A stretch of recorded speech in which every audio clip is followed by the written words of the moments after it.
ನಿನ್ನೆಯಿಂದನೂ ಕೂಡ ಇಡೀ ರಾಜ್ಯದ ಜನತೆಗೆ ಇಂಚಿಂಚು ಮಾಹಿತಿಯನ್ನ ಕೊಡ್ತಕ್ಕಂತ ಪ್ರಾಮಾಣಿಕ ಪ್ರಯತ್ನವನ್ನ ಮಾಧ್ಯಮದ ಸ್ನೇಹಿತರು ತಾವುಗಳೇನ್ ಮಾಡ್ತಾ ಇದ್ದೀರಿ. ಇವತ್ತಿನ ಪತ್ರಿಕಾಗೋಷ್ಠಿಯನ್ನ ಬೆಂಗಳೂರಿನಲ್ಲಿ ಜೆಪಿ ಭವನದಲ್ಲಿ ಕರಿಬಹುದಾಗಿತ್ತು. ಆದ್ರೆ ಇವತ್ತು ಒಬ್ಬ ರೈತ ಮುಖಂಡ ಅಶ್ವಥ್ರವರ ತೋಟದಲ್ಲಿ ಕರೆಯೋದಕ್ಕೆ ಮೂಲ ಕಾರಣ ಏನಂದ್ರೆ, ಬಹಳ ಜನ ಇಲ್ಲಿ ಕೃಷಿಕರಿಲ್ಲ, ಕೃಷಿಗೆ ಯೋಗ್ಯವಾದಂತ ಭೂಮಿ ಇದಲ್ಲ, ರೈತರು ಹೆಚ್ಚಿನ ಸಂಖ್ಯೆಯಲ್ಲಿ ಇಲ್ಲಿ ಯಾರು ಬೇಸಾಯ ಮಾಡ್ತಾ ಇಲ್ಲ ಅಂತಕ್ಕಂಥದ್ದು ನಾನಾ ರೀತಿ ವಿಶ್ಲೇಷಣೆಯನ್ನ ಮಾಡ್ತಾ ಇದ್ದಾರೆ. ಮಳೆಗಾಲ, ಮಳೆ ಶುರು ಆಗಿದೆ. ಬಹುಶಃ ಇವತ್ತು ನನ್ನ ಹಿಂದೆ ನೀವು ಕ್ಯಾಮ್ರಾದಲ್ಲಿ ನೋಡಿದಾಗ ಎಷ್ಟು ಫಲವತ್ತಾದಂತ ಹಸಿರು ಕ್ರಾಂತಿಯ ಭೂಮಿ ಇದಾಗಿದೆ ಅಂತಕ್ಕಂಥದ್ದು ಬಹುಶಃ ತಮಗಳಿಗೂ ಗೊತ್ತಿದೆ, ನಮಗಳಿಗೂ ಗೊತ್ತಿದೆ. ಇಲ್ಲಿರ್ತಕ್ಕಂಥ ರೈತ ಮುಖಂಡರುಗಳಿಗೆ ಇದರ ಅರಿವು ಇಂದಿನಿಂದ ಅಲ್ಲ, ಅವರ ಪಿತ್ರಾರ್ಜಿತ ಕಾಲದಿಂದಾನು, ಅವರ ತಾತ ಮುತ್ತಾತ ತಂದೆ ಇವತ್ತು ಅವ್ರ ಕಾಲದವರೆಗೂ ಕೂಡ ವ್ಯವಸಾಯನೇ ಮಾಡ್ಕೊಂಡು ಬದುಕನ್ನ ಕಟ್ಕೊಂಡಿರ್ತಕ್ಕಂಥ ಬೈರ್ಮಂಗ್ಲ ಹಾಗೂ ಕೆಂಚಗಾರನಹಳ್ಳಿ ಪಂಚಾಯಿತಿ ವ್ಯಾಪ್ತಿನಲ್ಲಿ ಸೇರ್ತಕ್ಕಂಥ 26 ಗ್ರಾಮಗಳೇನಿದೆ ಅದರಲ್ಲಿ 9 ರೆವಿನ್ಯೂ ಗ್ರಾಮಗಳು ಸೇರ್ಕೊಳ್ತದೆ. ಇವತ್ತಿನ ಈ ಪತ್ರಿಕಾಗೋಷ್ಠಿಯ ಉದ್ದೇಶ ಈಗಾಗಲೇ ತಮ್ಗೆಲ್ರಿಗೂ ಗೊತ್ತಿದೆ. ಮೊನ್ನೆಯ ದಿನ ಅಂದ್ರೆ ಇವತ್ತು 14ನೇ ತಾರೀಕು 12ನೇ ತಾರೀಕು ರಾತ್ರಿ ತರಾತುರಿಯಲ್ಲಿ ಬಹಳ ಅತಿ ವೇಗದಲ್ಲಿ ರಾತ್ರೋರಾತ್ರಿ ಒಂದು 3 ಹಳ್ಳಿಗಳು, ಕೆಂಪೈನಪಾಳ್ಯ ಜೊತೆಯಲ್ಲಿ ನಮ್ಮ ಆರೋಳ್ಳಿಗೆ ಸೇರ್ತಕ್ಕಂಥ ಒಡೆರಹಳ್ಳಿ, ಮಂಡಲಹಳ್ಳಿ ಈ 3 ಗ್ರಾಮಗಳ ಫೈನಲ್ ನೋಟಿಫಿಕೇಶನ್ ಗೆಜೆಟ್ ಅನ್ನ ಬಹಳ ತರಾತುರಿಯಲ್ಲಿ ಸರ್ಕಾರ ಹೊರಡಿಸ್ಬಿಟ್ಟಿದ್ದಾರೆ. ಇದರ ವಾಸ್ತವಾಂಶ ಸತ್ಯಾಸತ್ಯತೆಯನ್ನ ಒಂದಷ್ಟು ಕಡತಗಳು ನಾನು ಕೂಡ 1-2 ದಿನದಿಂದ ಕಲೆ ಹಾಕಿ ಈ ಭಾಗದ ಜನಪ್ರಿಯರು ಮಾಜಿ ಶಾಸಕರಾಗಿರ್ತಕ್ಕಂಥ ಮಂಜಣ್ಣ ಅವರು ನಾವೆಲ್ಲ ಕೂತು ಒಂದಷ್ಟು ವಿಚಾರಗಳನ್ನ ಕಲೆಯನ್ನ ಹಾಕಿದ್ದೀವಿ. ಇದು ರಾಜ್ಯದ ಜನತೆಗೂ ಕೂಡ ತಿಳಿಬೇಕಾಗಿದೆ. ಯಾಕಂದ್ರೆ ಬಹಳ ಜನ ಹಿಟ್ ಅಂಡ್ ರನ್ನು ಅಂತ ಮಾತಾಡ್ತಾರೆ. ಹಿಟ್ಟು ಇಲ್ಲ, ರನ್ನು ಇಲ್ಲ, ಇಲ್ಲಿ ಸ್ಟೇ ಆಗಕ್ಕೆ ನಾವು ಬಂದಿರೋದು. ಹಾಗಾಗಿ ಒಂದು ವಾಸ್ತವಾಂಶವನ್ನ ನಿಮ್ ಮುಂದೆ ಇಡ್ಲಿಕ್ಕೆ ಬಯಸ್ತೇನೆ. ಈಗ ನಮ್ಮ ಕೆಂಪೈನಪಾಳ್ಯದಲ್ಲಿ ಇಲ್ಲಿ ಸಣ್ಣ ರೈತರು, ಅತಿ ಸಣ್ಣ ರೈತರು ಅಂತಕ್ಕಂಥದ್ದನ್ನ ನಾವು ಯಾವ ರೀತಿ ಇದನ್ನ ಒಂದು ಡಿಫ್ರೆನ್ಶಿಯೇಟ್ ಮಾಡ್ಕೊಂಡಿದೀವಪ್ಪ ಅಂದ್ರೆ, 1 ಎಕರೆಗಿಂತ ಕಮ್ಮಿ ಭೂಮಿಯನ್ನ ಹೊಂದಿರ್ತಕ್ಕಂಥ ರೈತ ಅಥವಾ ಒಂದು ರೈತ ಕುಟುಂಬ ಅಥವಾ ಭೂ ಮಾಲೀಕ ಎಷ್ಟು ಜನ ಇದಾರಪ್ಪ ಈ ಒಂದು 3 ಹಳ್ಳಿಗಳಲ್ಲಿ ಅಂದ್ರೆ ಹೆಚ್ಚು ಕಮ್ಮಿ 755 ರೈತರುಗಳು ಈ 3 ಹಳ್ಳಿನಲ್ಲೂ ಒಳಪಟ್ಟಿರ್ತಕ್ಕಂಥವ್ರು. ಈಗೇನು ಫೈನಲ್ ನೋಟಿಫಿಕೇಶನ್ ಹೊರಡಿಸಿದಾರಲ್ಲ ಅದರಲ್ಲಿ 1 ಎಕರೆಗಿಂತ ಕಮ್ಮಿ ಇರ್ತಕ್ಕಂಥ ಪರ್ಸೆಂಟೇಜ್ ಏನಿದೆ ಅಂದ್ರೆ 81% ಜನ 1 ಎಕರೆಗಿಂತ ಕಮ್ಮಿ ಭೂಮಿಯನ್ನ ಅವರ ಒಂದು ಭೂ ಮಾಲೀಕತ್ವದಲ್ಲಿ ಇರ್ತಕ್ಕಂಥದ್ದು ನಿಮ್ಮ ಮುಂದೆ ತಿಳಿಸ್ಲಿಕ್ಕೆ ಬಯಸ್ತೇನೆ.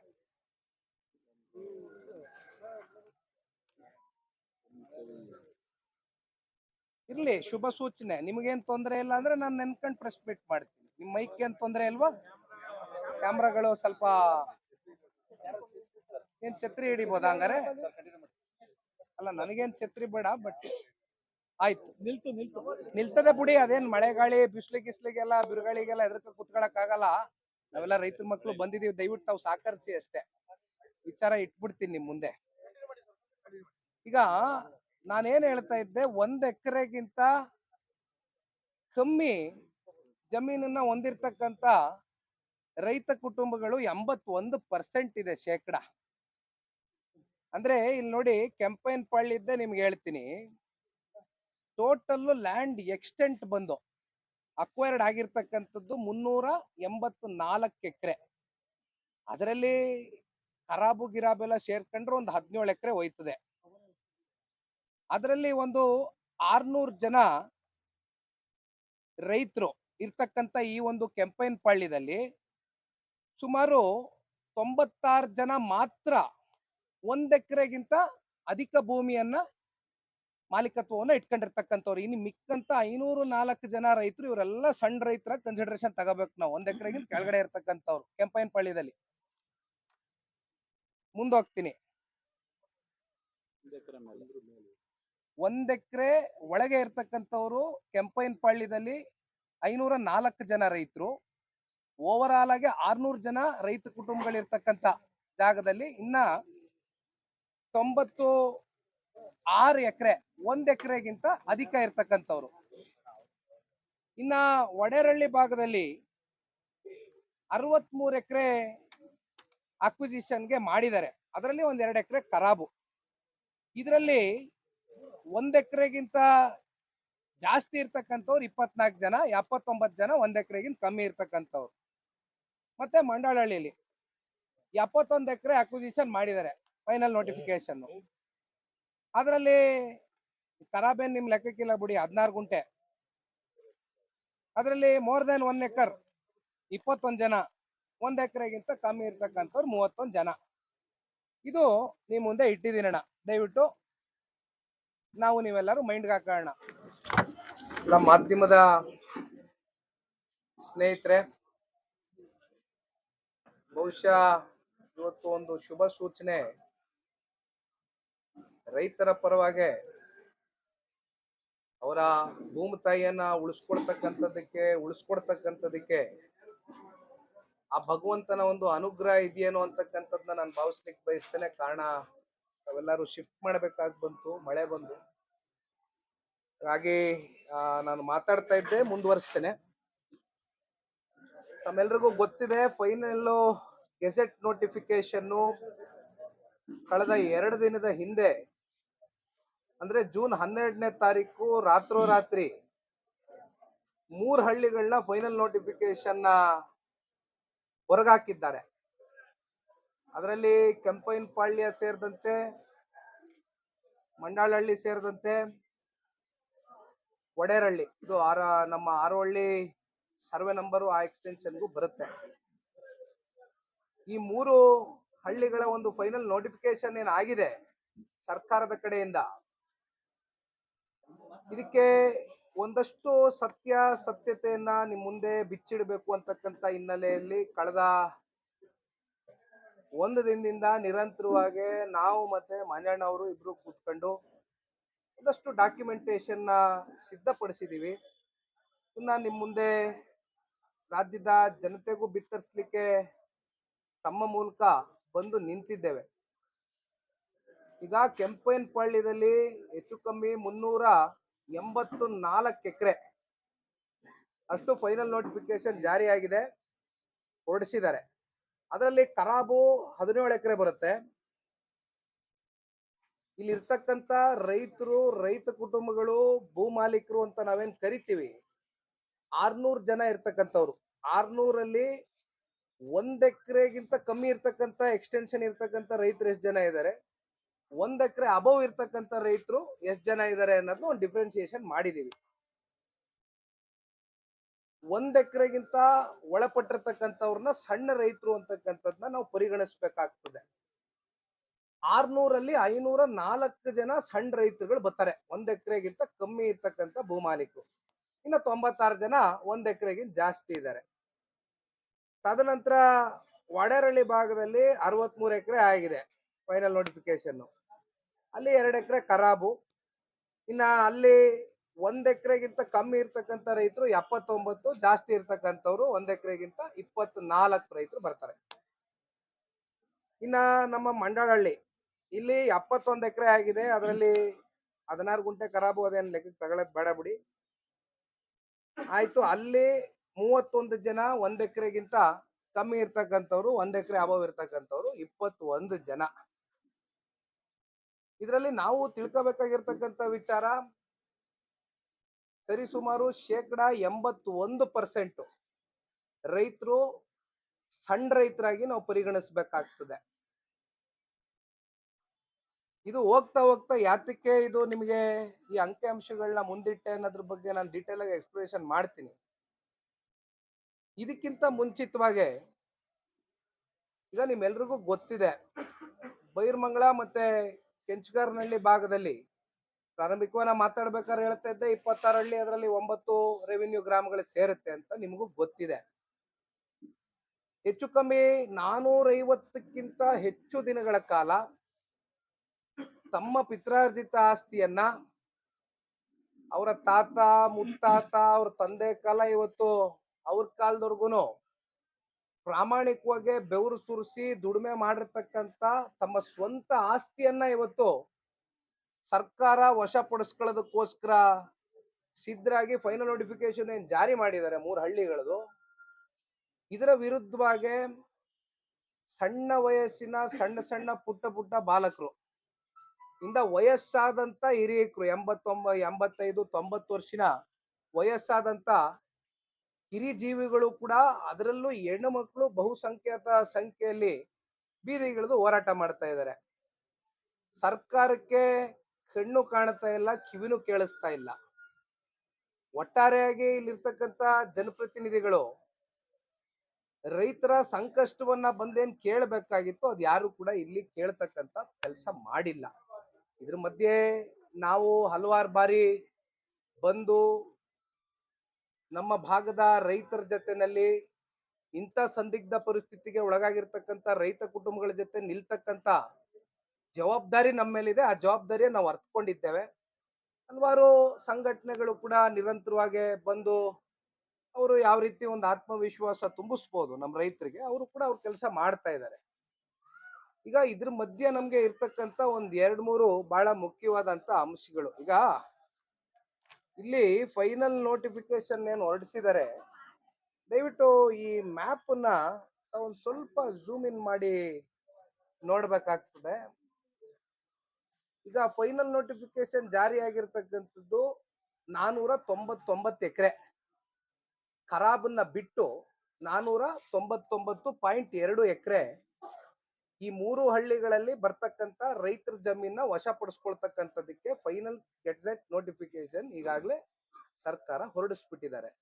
ಇಲ್ಲಿ ನೋಡಿ, ಈ ಮ್ಯಾಪ್ ಅಲ್ಲಿ ನೀವು ನೋಡಿದ್ರೆ ಯಾವುದೇ ಒಂದು ಅಕ್ವಿಸಿಷನ್ ಆಗ್ಬೇಕಾದ್ರೆ ಅಡ್ಜಸೆಂಟ್ ಲ್ಯಾಂಡ್ಗಳನ್ನ ಅಕ್ವಿಸಿಷನ್ ಮಾಡ್ಕೊಂಡು ಹೋಗ್ತಾರೆ, ಅಂದ್ರೆ ಒಂದಕ್ಕೊಂದು ಹೆಚ್ಚಿರ್ತಕ್ಕಂಥ ಭೂಮಿಯನ್ನ. ಇವರು ಪಾಪ ಬಹಳ ವ್ಯವಸ್ಥಿತವಾಗಿ ಅದು ಯಾರ್ಯಾರು ಇವ್ರಿಗೆ ಒಂದಷ್ಟು ಜನ ಹಿಂದೆ ನಿಂತು ಯಾವ್ಯಾವ ರೀತಿ ಐಡಿಯಾಗಳು ಕೊಟ್ಟರು ನಮ್ಗೆ ಗೊತ್ತಿಲ್ಲ. ಇಲ್ಲಿ ನೋಡಿ, ಮ್ಯಾಪ್ ಅಲ್ಲಿ ನೋಡಿದ್ರೆ ನಿಮ್ಗೆ ಕ್ಲಿಯರ್ ಆಗಿ ಗೊತ್ತಾಗ್ತದೆ. ಕೆಂಪೇನಪಳ್ಳಿಯಲ್ಲಿದೆ, ಒಡೆರಹಳ್ಳಿಯಲ್ಲಿದೆ, ಮಂಡಲಹಳ್ಳಿಯಲ್ಲಿದೆ ಅಂತಕ್ಕಂಥದ್ದು ಗೊತ್ತಾಗುತ್ತೆ. ಇದು ನೋಡ್ಕೊಳ್ಳಿ, ಇದು ಒಂದು ಭಾಗ. ಈಗ ಇಲ್ಲಿ GBIT ಅಂದ್ರೆ ಗ್ರೇಟರ್ ಬ್ಯಾಂಗ್ಳೂರ್ ಇಂಟಿಗ್ರೇಟೆಡ್ ಟೌನ್ಶಿಪ್ ನ ಸಮಗ್ರವಾಗಿ ನಾವು ಅಭಿವೃದ್ಧಿ ಮಾಡ್ತೀವಿ ಅಂತಕ್ಕಂಥ ಚರ್ಚೆಯನ್ನ ಏನ್ ಮಾಡಿದ್ರು, ಇದು ಸಮಗ್ರ ಅಭಿವೃದ್ಧಿ ಮಾಡ್ತಕ್ಕಂಥ ಪ್ರಕ್ರಿಯೆನ ಇವರು ಯಾವ ರೀತಿ ಹೆಜ್ಜೆಯನ್ನ ಇಟ್ಟು ರಾತ್ರೋರಾತ್ರಿ ತರಾತುರಿಯಲ್ಲಿ ಅತಿ ವೇಗವಾಗಿ ಈ 500 ಎಕರೆ ಎಕ್ಸ್ಟೆಂಟ್ ಇರ್ತಕ್ಕಂಥ ಈ ಒಂದು ಜಮೀನನ್ನ ಇವತ್ತೇನು ವಶಪಡಿಸ್ಕೊಳ್ತಕ್ಕಂಥದಕ್ಕೆ ಸರ್ಕಾರ ಮುಂದಾಗಿದ್ದಾರೆ. ನಾವು ನೀವು ಕೇಳಬೇಕಾಗಿರ್ತಕ್ಕಂಥದ್ದು, ಇದು ಸಮಗ್ರ ಅಭಿವೃದ್ಧಿಯ ದೃಷ್ಟಿಯಿಂದ ಇವರು ಚಿಂತನೆ ಮಾಡಿದ್ದಾರಾ, ಅಥವಾ ಬೇರೆ ಇವರ ಇಂಟರ್ನಲಿ ಹಿತಾಸಕ್ತಿ ಕಾಪಾಡ್ಕೊಳ್ಳೋದಕ್ಕೋಸ್ಕರ ಯಾವ ರೀತಿ ಮೂವ್ಮೆಂಟ್ ಮಾಡಬೇಕು ಅಂತಕ್ಕಂಥದ್ದು ಪಾಪ ಇವ್ರ ಜೊತೆನಲ್ಲಿ ಇರ್ತಕ್ಕಂಥ ಒಂದಷ್ಟು ಬಹಳ ಬುದ್ಧಿಜೀವಿಗಳು, ತಿಳುವಳಿಕಸ್ತರು, ವಿದ್ಯಾವಂತರುಗಳು ಕೊಟ್ಟಿರ್ತಕ್ಕಂಥ ಸಲಹೆಗಳ ನನಗೆ ಗೊತ್ತಿಲ್ಲ. ಇಲ್ಲಿ ರೈತರನ್ನ ಪ್ರತಿನಿತ್ಯ ಒಕ್ಕಲೆಬ್ಬಿಸ್ತಕ್ಕಂಥ ಪ್ರಯತ್ನ ನಡೀತಾ ಇದೆ. ನಾನು ಈಗ ತಾನೇ ಹೇಳಿದೀನಿ, 450 ದಿನಗಳ ಕಾಲ ಮನೆ ಮಠ ಬಿಟ್ಟು ತಮ್ಮ ಸ್ವಂತ ಆಸ್ತಿ ಪಾಸ್ತಿನ, ತಮ್ಮ ಪಿತ್ರಾರ್ಜಿತ ಆಸ್ತಿನ, ಪಾರಂಪರಿಕವಾಗಿ ಇವ್ರಿಗೆ ಬಂದಿರತಕ್ಕಂತ ಆಸ್ತಿಯನ್ನ ವಶಪಡಿಸ್ಕೊಳ್ತಕ್ಕಂಥ ಪ್ರಯತ್ನ ಏನ್ ಮಾಡ್ತಾ ಇದ್ದಾರೆ ಸರ್ಕಾರ. ಇದಕ್ಕೆ ಸರ್ಕಾರ ಸಂಪೂರ್ಣವಾಗಿ ಕಣ್ಣು ಮುಚ್ಕೊಂಡು ಕೂತಿದೆ. ಮುಂದೆ ಹೋಗ್ತೀನಿ, ಬಹಳ ಸ್ಪಷ್ಟವಾಗಿ ನೇರವಾಗಿ ವಿಚಾರವನ್ನ ಮುಂದಿಡ್ಲಿಕ್ಕೆ ಬಯಸ್ತೇನೆ.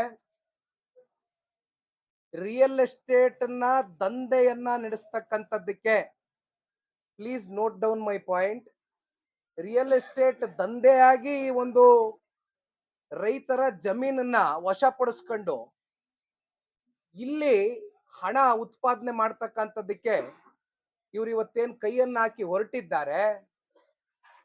ನಿಮಗೆ ಗೊತ್ತಿದೆ, ಇವಾಗ ಸರ್ಕಾರದ ಕಡೆಯಿಂದ ಹೇಳಿದ್ದಾರೆ, ಎಕರೆಗೆ ಅದೆಷ್ಟದೋ, ಎಷ್ಟಣ್ಣ, 2,17,00,000, 7 ಲಕ್ಷವಣ್ಣ, 2,7ರಿಂದ 2,25 ಅಂತ ಹೇಳ್ತಾರೆ. ಯಾಕೆ ನಾನು ಇದನ್ನ ರಿಯಲ್ ಎಸ್ಟೇಟ್ ದಂಧೆ ಅಂತ ಇದ್ದೀನಿ ಅಂದ್ರೆ, ಇದು ನಿಖಿಲ್ ಕುಮಾರಸ್ವಾಮಿ ಹೇಳ್ತಾ ಇರ್ತಕ್ಕಂಥ ವಿಚಾರ ಅಲ್ಲ. ಸರ್ಕಾರದಲ್ಲಿ ಒಂದು ವರದಿ ಜನರೇಟ್ ಆಗಿದೆ, ಸರ್ಕಾರದಲ್ಲಿ ಒಂದು ರಿಪೋರ್ಟ್ ಮಾಡಿದ್ದಾರೆ. ಆ ರಿಪೋರ್ಟ್ ನಲ್ಲಿ ಹೇಳ್ತಕ್ಕಂಥ ಅಂಶ ಏನಪ್ಪಾ ಅಂದ್ರೆ, ರೈತರ ಹತ್ರ ಇವರೇನೋ 2 ಕೋಟಿಗೋ 2.25 ಕೋಟಿಗೋ ಎಕರೆ ಒಂದು ಅಮೌಂಟ್ ಫಿಕ್ಸ್ ಮಾಡಿ ಇವತ್ತೇನೋ ವಶಪಡಿಸ್ಕೊಳಕ್ ಹೊರಟಿದ್ದಾರೆ. ಅದು ಕೈಗಾರಿಕೆಗೆ ಉಪಯೋಗ ಆಗ್ತಕ್ಕಂಥದ್ದಕ್ಕೆ ಚದರಡಿಗೆ 2,300 ರೂಪಾಯಿ, ಕಮರ್ಷಿಯಲ್ ಪರ್ಪಸ್ಗೆ 2,200 ರೂಪಾಯಿ. ಅಂದ್ರೆ ಇದು ನಾನು ಹೇಳ್ತಾ ಇರೋದು ಸ್ಟೇಜ್ ವೈಸ್ ಆಗ್ತಕ್ಕಂಥದ್ದು, ಅರ್ಥ ಮಾಡ್ಕೋಬೇಕಾಗಿರ್ತಕ್ಕಂಥದ್ದು. ಇದು 2,200 2,300 ರೂಪಾಯಿ ಚದರಡಿಗೆ ಅಂತಕ್ಕಂಥದ್ದು ಇದು ಹೀಗೆ ಇರ್ತಕ್ಕಂಥದ್ದಲ್ಲ. It's not stagnant. ಇಲ್ಲಿಂದ ಪ್ರಾರಂಭ ಆಗುತ್ತೆ, ಇದು ಮೊದಲನೇ ಅಂತ. ಹೋಗ್ತಾ ಹೋಗ್ತಾ ಅದು ಚದರಡಿಗೆ ಅದು ಯಾವ ಹಂತಕ್ಕೆ ಹೋಗಿ ನಿಲ್ಲಿಸ್ತಾರೋ ಗೊತ್ತಿಲ್ಲ. ಈಗ ಮಂಜಣ್ಣ ನಾವು ಕೂತ್ಕೊಂಡು ಮಾತಾಡ್ತಾ ಇದ್ವಿ, ಈಗ ಇಂಡಸ್ಟ್ರಿಗೆ ಎಕರೆಗೆ 43,500 ಸ್ಕ್ವೇರ್ ಫೀಟ್ ಏನಣ್ಣ, ಇಲ್ಲೆಲ್ಲ ಇಂಟರ್ನಲ್ಲಿ 1,000 ರೂಪಾಯಿ ಕೊಡ್ತೀವಿ, ಇನ್ನೊಂದು ಮಾಡ್ತೀವಿ ಅನ್ಕೊಂಡೇನೋ ಮಾತಾಡಿರ್ತಕ್ಕಂಥದ್ದು ಎಲ್ಲಿಗೆ ಬಂದು ನಿಂತ್ಕೊತದೆ? ಎಕರೆ ಕಾಸ್ಟು ಲಿಕ್ವಿಡೇಷನ್ ಮಾಡಿದ್ರೆ ಎಲ್ಲಿಗೆ ಹೋಗುತ್ತೆ? ಚದರಡಿ ಬೇಡ, 2,200 2,300 ಇಟ್ಕೊಳ್ಳೋಣ. ಇವತ್ತೇ ಪ್ರಾರಂಭಿಕ ಹಂತದಲ್ಲಿ 6ರಿಂದ 7 ಕೋಟಿ ಲಿಕ್ವಿಡೇಷನ್ ಆಗ್ತದೆ ಒಂದ್ ಎಕರೆ. ಇದು ಹೋಗ್ತಾ ಹೋಗ್ತಾ ಒಂದೊಂದು ಎಕರೆ 20-25 ಕೋಟಿವರೆಗೂ ಲಿಕ್ವಿಡೇಷನ್ ಆಗ್ತಕ್ಕಂಥ ಸಾಧ್ಯತೆಗಳು 100ಕ್ಕೆ 100 ಇದೆ. ವರದಿನಲ್ಲಿ ಬಹಳ ಸ್ಪಷ್ಟವಾಗಿ ಸರ್ಕಾರಕ್ಕೆ ಅಧಿಕಾರಿಗಳು ಮಾಹಿತಿಯನ್ನ ಕೊಟ್ಟಿರ್ತಕ್ಕಂಥದ್ದು, ಅವ್ರು ಗೇಜ್ ಮಾಡಿದ್ದಾರೆ. ಇದನ್ನ ಯಾರಿಗೆ ಲಾಭ ಮಾಡಕ್ ಹೋಗ್ತಾ ಇದೀರಿ? ಇದರ ಲಾಭ ಎಷ್ಟಪ್ಪ ಆಗತ್ತೆ ಅಂದ್ರೆ, ಇವತ್ತಿನ ಲೆಕ್ಕಾಚಾರದಲ್ಲೇ ಮಾತಾಡೋದಾದ್ರೆ, ನನ್ನ ಕೈನಲ್ಲಿ ಅವ್ರು ಕೊಟ್ಟಿರ್ತಕ್ಕಂಥ ವರದಿಯನ್ನ ಮುಂದಿಟ್ಟು ಹೇಳೋದಾದ್ರೆ ಸರಿ ಸುಮಾರು 33,500 ಕೋಟಿಯಷ್ಟು ಇದರಿಂದ ಲಾಭವನ್ನ ಉತ್ಪಾದನೆ ಮಾಡಬೇಕು, ಎತ್ತಬೇಕು ಅಂತಕ್ಕಂಥ ನಿರ್ಧಾರ ಮಾಡಿದ್ದಾರೆ. 33,500 ಕೋಟಿ ಈಗಿದ್ದಷ್ಟೇ ಚದರಡಿ ಫಿಕ್ಸ್ ಆದ್ರೆ ಇದು ರೇಟ್ ಬೆಳೀತಾ ಹೋಗ್ತದೆ. ರೇಟು ಹೀಗೆ ಸ್ಟಾಗ್ನೆಂಟ್ ಆಗಿ ಇರೋದಿಲ್ಲ. ಸ್ಟೇಜ್ 1 ರೇಟ್ ಇದು. ಯಾರಿಗೆ ಲಾಭ ಮಾಡಕ್ ಹೊರಟಿದ್ದಾರೆ ಸರ್ಕಾರ? ಬಹಳ ಸ್ಪಷ್ಟ. ಇಲ್ಲಿ ನೋಡಿ, ಇನ್ನೊಂದು ವಿಚಾರ ಹೇಳ್ತೀನಿ. ಇದು ಪ್ರಾಜೆಕ್ಟ್ ವ್ಯಾಲ್ಯೂ ಬಂದು, ಪ್ರಾಜೆಕ್ಟ್ ವ್ಯಾಲ್ಯೂ ಇದ್ರ ಕಾಸ್ಟ್ ಇದು ಬಡ್ಜೆಟ್ ನಲ್ಲಿ ತೀರ್ಮಾನ ಆಗಿರ್ತಕ್ಕಂಥದ್ದು 18,000 ಕೋಟಿ ಅಂತ. 18,500 ಕೋಟಿನ ಸ್ಪೆಸಿಫಿಕಲಿ. ಈ 18,000 ಕೋಟಿನ ಇನ್ವೆಸ್ಟ್ಮೆಂಟ್ ಮಾಡ್ತಕ್ಕಂಥದ್ದಕ್ಕೆ ದುಡ್ಡೆಲ್ಲಪ್ಪ ನಿಮ್ಮ ಹತ್ರ ಇದೆ ಅಂತ ಹೇಳಿದ್ರೆ 87% ಸಾಲದ ಮೂಲಕ ದುಡ್ಡನ್ನ ತೆಗೆದುಕೊಳ್ತಾ ಇದ್ದಾರೆ. ಸಾಲ ಎಲ್ಲಿ ತಗೋತಾ ಇದಾರಪ್ಪ ಅಂದ್ರೆ, ಹುಡ್ಕೋನಿಂದ ಸಾಲ ತಗೋತಾ ಇದ್ದಾರೆ. ಅದರ ಸ್ಯಾಂಕ್ಷನ್ ಲೆಟರ್ ಇಲ್ಲೇ ಇದೆ, ನೋಡ್ತೀರಾ ಅಂದ್ರೆ ತೋರಿಸ್ತೀನಿ. ಅದೇನು it's A public domain document, ಬಿಡಿ, ಎಲ್ಲ ಕಡೆ ಇರ್ತದೆ. ಸ್ಯಾಂಕ್ಷನ್ ಆಗಿದೆ ಈಗ ಹುಡ್ಕೋದಿಂದ 12,500 ಕೋಟಿ. ಈ ಹುಡ್ಕೋ ಅಥವಾ ಯಾವುದೇ, ಈಗ ನಾನು ಒಂದು ಸಿಂಪಲ್ ಎಕ್ಸಾಂಪಲ್ ಕೊಡ್ತೀನಿ, ಎಲ್ರಿಗೂ ಕಾಮನ್ ಆಗಿ ಅರ್ಥ ಆಗ್ಬೇಕು. ಈಗ ನಾನು ಯಾವ್ದೋ ಒಂದು ಬ್ಯಾಂಕ್ ಹತ್ರ ಹೋಗ್ತೀನಿ, ಒಂದು ವ್ಯಕ್ತಿನೋ, ಒಂದು ಕಂಪ್ನಿನೋ, ಒಂದು ಸರ್ಕಾರನೋ, ಎಲ್ರಿಗೂ ಅದೇ ಅನ್ವಯ ಆಗ್ತಕ್ಕಂಥದ್ದು, ಹೌದಲ್ವಾ? ಈ ಬ್ಯಾಂಕ್ಗೆ ಹೋದಾಗ ಬ್ಯಾಂಕು ನಮಗೆ ಸಾಲ ಕೊಡಬೇಕು ಅಂದಾಗ ಒಂದು ಗ್ಯಾರಂಟಿನೋ ಒಂದು ಶೂರಿಟಿನೋ ಅಂತ ಕೇಳುತ್ತೆ ಸ್ವಾಭಾವಿಕವಾಗಿ, ಹೌದಲ್ವೇ? ಆ ಗ್ಯಾರಂಟಿನ ಕೊಡ್ತಕ್ಕಂಥದ್ದಕ್ಕೆ ಹಣಕಾಸಿನ ಇಲಾಖೆ ಒಂದು ವರದಿ ಕೊಡುತ್ತೆ. ಹುಡ್ಕೋ 9,000 ಗ್ಯಾರಂಟಿ, 9,000 ಕೋಟಿ ಗ್ಯಾರಂಟಿ ಕೊಡಬೇಕು ಅಂತ ಹುಡ್ಕೋ ಹೇಳುತ್ತೆ. 12,500 ಕೋಟಿಲಿ ಸರ್ಕಾರದ ಖಜಾನೆಗೆ ನಾವು ಕೈ ಹಾಕಿದ್ರೆ ಇದು ಒಂದು ಕಮರ್ಷಿಯಲ್ ಪರ್ಪಸ್ಗೋಸ್ಕರ ಮಾಡ್ತಾ ಇರ್ತಕ್ಕಂಥದ್ದು. ಇದು ಅಷ್ಟು ಫೀಸಬಲ್ ಅನ್ಸೋದಿಲ್ಲ ನಮಗೆ. ಇದು ಮಾಡೋದ್ರಿಂದ ಸರ್ಕಾರದ ಮೇಲೆ ಮತ್ತಷ್ಟು ಹೊರೆ ಜಾಸ್ತಿ ಆಗುತ್ತೆ ಅಂತಕ್ಕಂಥದ್ದು ಹಣಕಾಸು ಇಲಾಖೆಯ ಅಧಿಕಾರಿಗಳು ಹೇಳ್ತಾರೆ. ಇಲ್ಲೆಲ್ಲ ಓದ್ತಾ ಹೋಗ್ತೀನಿ ಬೇಕಾದ್ರೆ ನಿಮ್ಗೆ. ಹಣಕಾಸಿನ ಇಲಾಖೆಯ ಅಧಿಕಾರಿಗಳು 9,000 ಕೋಟಿ ಗ್ಯಾರಂಟಿ ಸರ್ಕಾರ ಕೊಡೋದಕ್ಕಾಗೋದಿಲ್ಲ ಅಂತ ಹೇಳಿದ್ರು ಕೂಡ ಇದನ್ನ ಗಾಳಿಗೆ ತೂರಿ ಮಾನ್ಯ ಇಂದಿನ ಗೌರವಾನ್ವಿತ ಮುಖ್ಯಮಂತ್ರಿಗಳು ಕ್ಯಾಬಿನೆಟ್ ನಲ್ಲಿ ಇದಕ್ಕೆ ಅನುಮೋದನೆಯನ್ನ ಕೊಡಿಸ್ತಾರೆ. 9,000 ಕೋಟಿ ಸರ್ಕಾರದ ಕಡೆಯಿಂದ ಗ್ಯಾರಂಟಿ. ಇನ್ ಮಿಕ್ಕಂತ ಗ್ಯಾರಂಟಿ ಬರ್ಬೇಕಲ್ಲ. ಇಲ್ಲೇನೋ ಸರ್ಕಾರ 9,000 ಕೋಟಿ ಗ್ಯಾರಂಟಿ ಕೊಡ್ತು.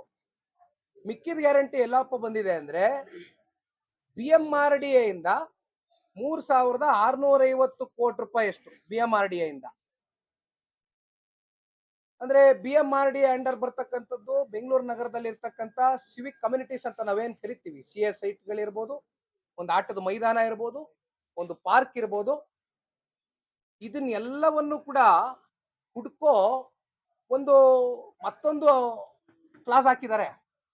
ಏನಪ್ಪಾ ಅಂದ್ರೆ BMRDಯಲ್ಲಿ ಬರ್ತಕ್ಕಂಥ ಸಾರ್ವಜನಿಕರ ಆಸ್ತಿ ಪಾಸ್ತಿ ಇವತ್ತೇನು ಇವರು ಗ್ಯಾರಂಟಿಗೋಸ್ಕರ ಕೊಟ್ಬಿಟ್ಟಿದ್ದಾರೆ ಹುಡ್ಕೋಗೆ. ಇದನ್ನ ನೀವು ಮಾರಾಟನೂ ಮಾಡಕ್ಕಾಗೋದಿಲ್ಲ, ಲೀಸ್ಗೂ ಕೊಡಕ್ಕಾಗೋದಿಲ್ಲ. ಇದೇನೇ ಮಾಡ್ಬೇಕು ಅಂದ್ರೂ ಕೂಡ NOC ಅನ್ನ ಪಡ್ಕೊಳ್ಬೇಕಾಗ್ತದೆ ಹುಡ್ಕೋ ಇಂದ BMRDA. ಸಾಲ ತೀರ್ಸಿದ್ಮೇಲೆ NOC ಕೊಡೋದು ಬ್ಯಾಂಕು. ನನಗಾಗ್ಲಿ, ಒಬ್ಬ ವ್ಯಕ್ತಿಗಾಗ್ಲಿ, ಒಂದು ಕಂಪ್ನಿಗಾಗ್ಲಿ, ಒಂದು ಸರ್ಕಾರಕ್ಕಾಗ್ಲಿ. ನಾನ್ ಕೇಳುವಂತದ್ದು ಸರ್ಕಾರಕ್ಕೆ, ಅಲ್ಲಪ್ಪ ನೀವು ಇಲ್ಲಿ 33,000 ಕೋಟಿ ಲಾಭ ಮಾಡೋದಕ್ಕೆ ಮುಂದಿದು 33 ಹೋಗಿ 1,00,000 ಕೋಟಿ ಲಾಭ ಮಾಡ್ತಿರೋ ದೇವರೇ ಬಲ್ಲ, ನಮ್ಗೆ ಗೊತ್ತಿಲ್ಲ.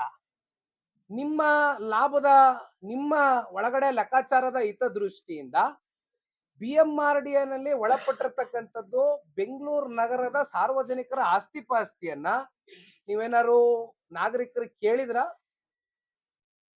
ಟ್ಯಾಕ್ಸ್ ಕಟ್ತಕ್ಕಂತ ನಮ್ಮ ಬೆಂಗಳೂರಿನ ನಾಗರಿಕರಿಗೆ ನಾವು ಇದನ್ನ ಅಡ ಇಡ್ಲಿಕ್ಕೆ ಹೋಗ್ತಾ ಇದೀವಿ, BMRDA ಒಂದು ಆಸ್ತಿ ಪಾಸ್ತಿನ, ನಿಮ್ ಸಹಮತ ಇದೆಯಾ ಅಂತಕ್ಕಂಥದ್ದು ಏನಾದ್ರೂ ಸರ್ಕಾರ ಕೇಳಿದ್ರ ಬೆಂಗಳೂರಿನ ಜನತೆಗೆ? ಗೊತ್ತೇ ಇಲ್ಲ. ಅಡ ಇಟ್ರಿ. ಇನ್ನ ಅಲ್ಲೆಲ್ಲೋ BDA ನಲ್ಲಿ 2,000 ಕೋಟಿ ಈಕ್ವಿಟಿ.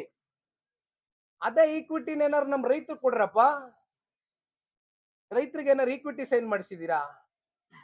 BDA ಇಂದ 2,000 ಕೋಟಿ ಈಕ್ವಿಟಿ, BMRDA ಇಂದ 3,650 ಕೋಟಿ ರೂಪಾಯಿ ಅಡ ಇಟ್ಟವ್ರೆ ಗ್ಯಾರಂಟಿ. ಈ NOC ಬರೋವರೆಗೂ ಅದು ಮಾರಂಗೂ ಇಲ್ಲ, ಲೀಸ್ಗೂ ಕೊಡಂಗಿಲ್ಲ. ಹೆಚ್ಚು ಕಮ್ಮಿ 87% ಸಾಲ. 87%. ಯಾರನ್ನ ಕೇಳಿ ತಗೊಂಡ್ರಿ? ಯಾರು ಉದ್ಧಾರಕ್ಕೋಸ್ಕರ ಮಾಡ್ತಿದ್ದೀರಿ?